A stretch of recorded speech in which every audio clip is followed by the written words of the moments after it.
विकी कौशल की upcoming film Sardar Udham का trailer हाल ही में रिलीज हुआ। ट्रेलर हिलाकर रख देने वाला था और डायलॉग से रोंगटे खड़े हो गए। भारत आज़ादी मूवमेंट से भरा हुआ ये ट्रेलर देखकर बहुत अच्छा लगा और यही कारण है कि आज के इस एपिसोड में, जहां अक्सर मैं आपको फिल्मी हीरो की कहानियां बताती हूं, आज एक रियल हीरो की कहानी सुनाऊंगी, सरदार उधम सिंह की, जिनकी लाइफ पर यह फिल्म बेस्ड है। कैसे सरदार उधम सिंह ने हजारों लोग जो जलियनवाला बाग में मारे गए थे उसका बदला खुद अकेले ने लिया, अंग्रेजों के घर में घुसकर उनसे बदला लिया।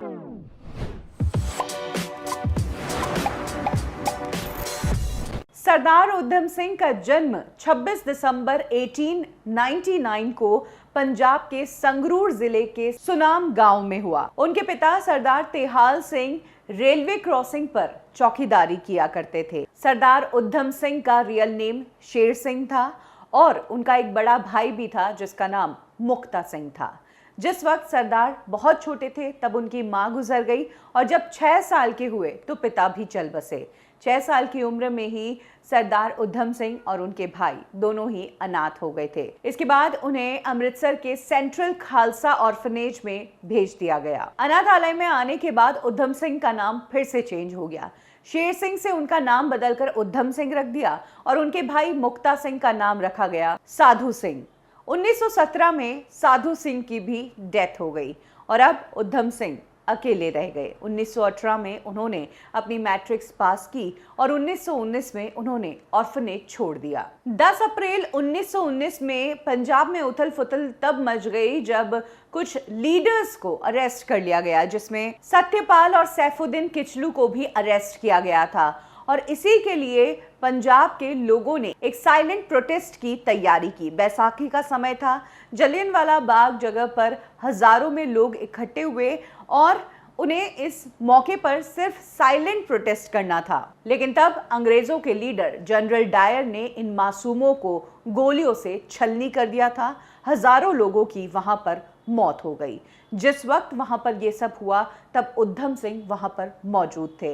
वो अपने ऑर्फनेज के दोस्तों के साथ वहां पर पहुंचे थे।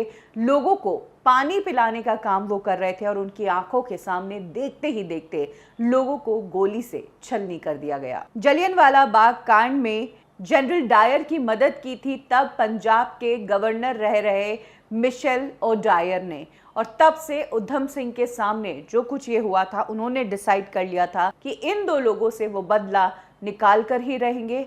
मासूमों की हत्या करके उन्होंने बहुत बुरा किया। उधम सिंह भगत सिंह को अपना गुरु मानते थे और ईयर 1924 में उन्होंने गदर पार्टी ज्वाइन की। इस पार्टी का मकसद था कि जैसे भी करके इंडिया से लोगों को लंदन में इकट्ठा करना और कॉलोनियल रूल को कैसे इंडिया से हटाया जाए उसकी प्लानिंग करनी। अपने ग्रुप के साथ ही तब उधम सिंह लंदन चले गए, लेकिन 5 साल बाद भगत सिंह ने उन्हें वापस बुला दिया अपने सारे संगठन के लोगों के साथ और सारे हथियारों को भी वापस लाने के लिए कहा।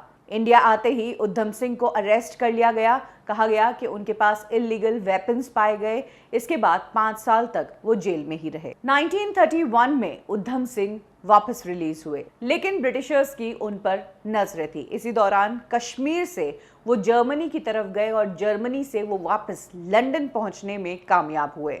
इतने साल वो जेल में रहे थे, लेकिन उसके बावजूद उनका मकसद और उनका जो इरादा था वो टस से मस नहीं हुआ। अकेले ही उन्होंने कमान संभाली और डिसाइड कर लिया कि जलियनवाला बाग का वो बदला लेकर ही रहेंगे। लेकिन जब तक उधम सिंह लंदन पहुंचते तब तक उन्हें पता चला कि जनरल डायर की तो ब्रेन हैमरेज से मौत हो गई। अब उनका मकसद था सिर्फ मिशेल डायर को खत्म करना, उन्हीं के घर में घुसकर। 13 मार्च 1940 का दिन था। Asian royal society of London में मिशेल डायर की एक स्पीच होने वाली थी और इसकी जानकारी उधम सिंह को लगी, जिसके बाद उधम सिंह ने डिसाइड किया कि उस दिन वहीं स्पीच देते टाइम ही वो मिशेल को उड़ा देंगे। उन्होंने लंदन में अपनी काफ़ी नेटवर्किंग बना ली थी, काफ़ी दोस्त भी बना लिए थे। इसी दौरान एक पब में एक सोल्जर से उनकी मुलाकात हुई और उस सोल्जर से उन्होंने एक सेकेंड हैंड बंदूक खरीदी। गोलियां खरीदी और उसके बाद उन्होंने उस बैठक में जाने की तैयारी की। क्योंकि उन्हें हथियार लेकर उस बैठक में पहुंचना था, इसीलिए उन्हें हथियार को स्मार्टली छिपाकर ले जाना था। ऐसे में उधम सिंह ने एक किताब खरीदी। उस किताब के पन्नों को बंदूक की शेप में ही काटा गया। किताब के अंदर बंदूक को रखा, उसे बंद किया और उसे हाथ में लेकर वो उस बैठक में पहुंच गए और बस इंतजार कर रहे थे कि कब मिशेल डायर अपनी स्पीच के लिए खड़ा हो और कब वो उस पर गोलियां दागकर हजारों मासूमों की जान का बदला ले। और हुआ भी ऐसे ही।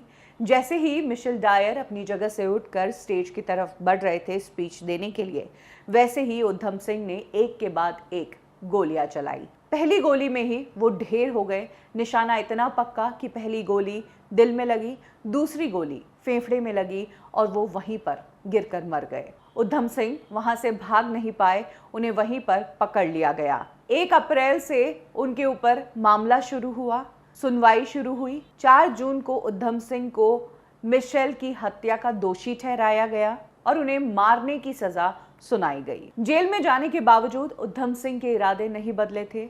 उन्होंने हमेशा भारत की ही बात की और उन्होंने कहा कि उन्हें मौत से कोई डर नहीं है और जो कुछ भी उन्होंने किया उसमें उन्हें कोई गलती नहीं लगती है। कहा यह भी जाता है कि जिस वक्त वो जेल में थे तो 42 दिन तो वो भूख हड़ताल पर ही रहे। जेल में जाकर उन्होंने अपना नाम रख लिया राम मोहम्मद सिंह आज़ाद। उनके नाम में हिंदुस्तान के सारे धर्म शामिल थे, हिंदू, मुसलमान, सिख और आज़ादी तो मूवमेंट था। 31 जुलाई 1940 को उधम सिंह को फांसी दे दी गई। पेंटनविले जेल में उन्हें फांसी दे दी गई। कुछ इस तरीके से हमारे देश के इस हीरो ने अंग्रेज़ों के घर में ही घुसकर उन्हें खदेड़ दिया और देश के नाम अपनी ज़िंदगी कर दी। 1974 में उधम सिंह के अवशेष को भारत लाया गया। जलियांवाला बाग में उनकी अस्थियां रखी गई। इसके अलावा उधम सिंह का जो पुराना घर था और जहां जहां पर वो रहे उन जगहों को म्यूज़ियम में तब्दील कर दिया गया। उधम सिंह के नाम पर कई रोड़े हैं और कई सारी बिल्डिंग्स और कई जगह उनकी मूर्तियां भी लगाई गई। उधम सिंह को लेकर इनिशियली तो इंडियन गवर्नमेंट खुद कंफ्यूज थी। एक टाइम पर कहा जाता है कि नेहरू जी ने कह दिया था कि उधम सिंह ने जो कुछ भी किया वो सेंसलेस था। हालांकि नेहरू जी ने 1962 में अपने इन शब्दों को वापस लिया और उसके बाद उन्हें शहीद आज़म उधम सिंह का टैग दिया। इसके अलावा उन्होंने उनकी तारीफ में कई सारे शब्द कहे। तो उधम सिंह की यही दिल दहला देने वाली कहानी जो है विकी कौशल पर्दे पर लेकर आ रहे हैं। As a hero Vicky Kaushal अपने हर किरदार से जस्टिस करते हैं, ये हम सब जानते हैं। बट वी होप कि डायरेक्टर और दूसरे जो लोग इस टीम का हिस्सा है उन्होंने भी कहानी के साथ जस्टिस किया हो, सिर्फ कहानी कही हो, कमर्शियल एंगल के लिए इस कहानी को कहीं बिगाड़ ना दिया हो। हालांकि ट्रेलर काफ़ी प्रॉमिसिंग लग रहा है।